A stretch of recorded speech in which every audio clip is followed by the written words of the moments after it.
Okay, update time on the MGB GT. Let's see. I got the headlights out, obviously. This is the main harness that distributes all the power for the low beams, the high beams, the horns, park lights, yada yada, all that. And I've been going through, checking connections, cleaning up connections, because a lot of these are just these push connects. So I've been taking them apart, cleaning them up a little bit. That was pretty quick to do. This has aftermarket LED headlights, and the connections for it were put together really, really poorly from the previous person. So I'm going through and just testing stuff, making sure I got everything laid out correctly with the wiring colors and whatnot. And the original plan, which is still the long-term plan, is go back to a halogen light.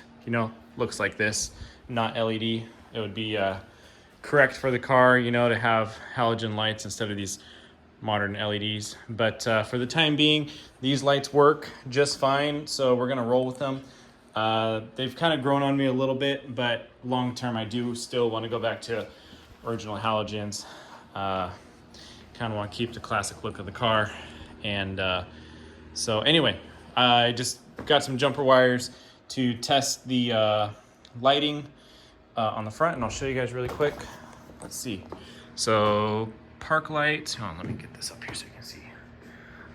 Here's park lights, see outside ring, and there's low beam, and there's high beam going. It's really bright, so it's hard to really see it, but yeah, low beam, high beam, and let's see if I turn on the flashers. Flashers do work, I know, because I just had it working. Oh, I hear it going now. Or they're not flashing though. Well, the rears are working. I cleaned up some grounds back here. They're working great. Also with the park lights. See that? Check that out. It's pretty awesome.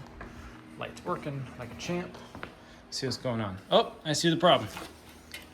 My little quick connection came unplugged. I'll just hold this. But there you can see turn signal. The outside ring lights up and works as a turn signal. So anyway, going really good.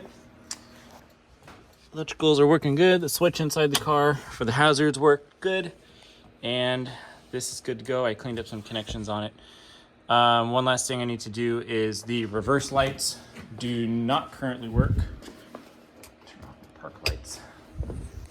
These guys don't work right now, so I haven't dove into them yet, but I will shortly. Let's see, what else we got going on? Headlights. These are the horns that the car came with. These are aftermarket. I'm gonna pop this metal face off and paint these black. I want them to blend in. Don't know why they're green. Not really digging that. Just kind of want them to blend in. Oh, air cleaner's back on, and I just put in new spark plugs. So per the MG book, your original spark plugs are champions, and they are RN12YCs. And I just did a cross reference to a good NGK plug.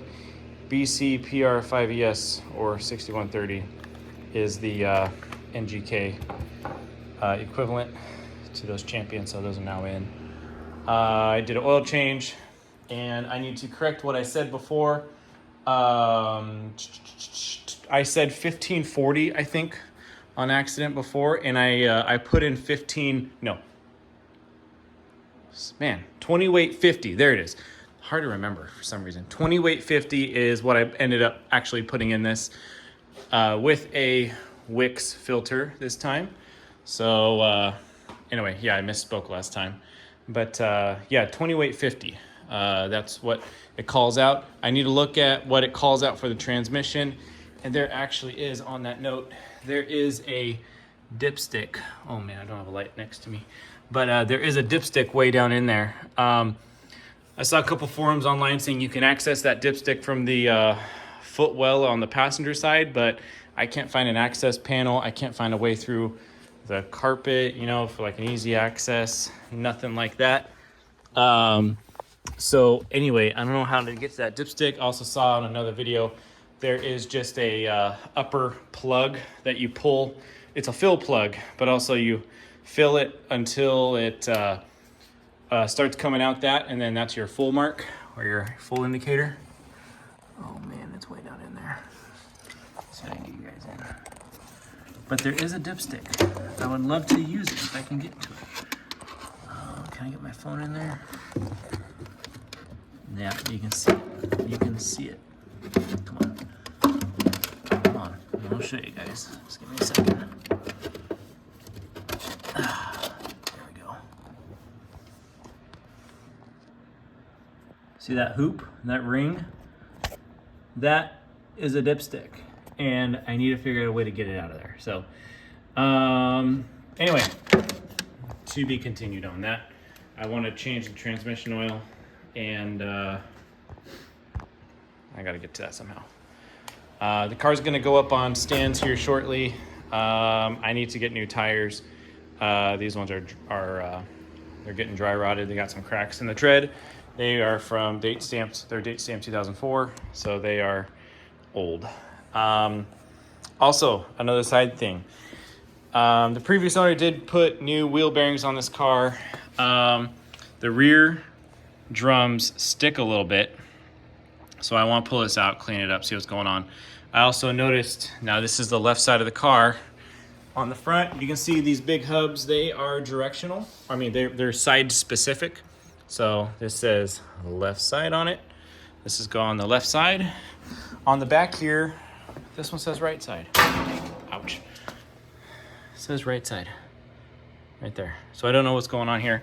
If this hub got put on, you know, swapped with the other side on accident, because on the other side it says left side. So what I see is that hub needs to come on this side and this hub needs to go on that side to be correct. Yeah, just kind of weird. So I'm going to be digging into the rear end of this car pretty soon. Once I finish wrapping up the front with all this electrical stuff, which wouldn't take long. So anyway, start at the front, clean that up, then we're going to move to the back. The middle is looking good. Oh man, big update, forgot. New turn signal switch installed. Thank you, Moss Motors. Got that in. Flasher, horn, high beam, blah, blah, blah, all that. That's looking good. Also, I ordered a replacement heater cable. This one is broken and very, very stiff. It does, it's in the back position right now. It does roll forward, but it is very stiff in here. And I bought a replacement for very cheap. This heater controller valve, I guess we'll call it, it's a little bit gummy. I think we just need to use it. Get that fluid cycling through this thing again, and maybe that'll free up.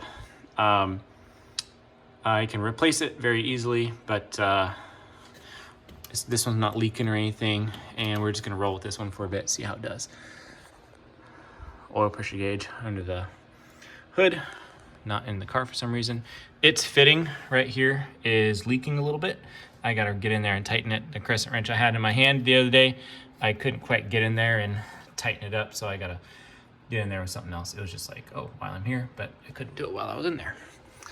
The blower, I'm gonna pull this motor out and clean it. It squeaks.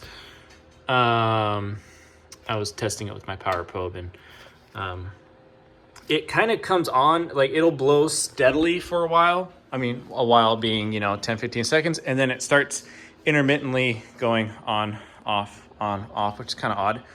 Don't know if that's purposeful or not, but maybe some of you guys in the comments can enlighten me on that.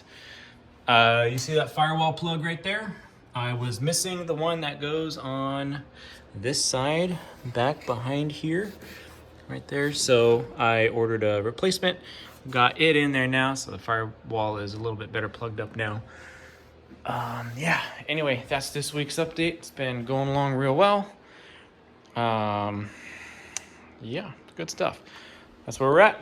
That's where we're going. Thanks, guys.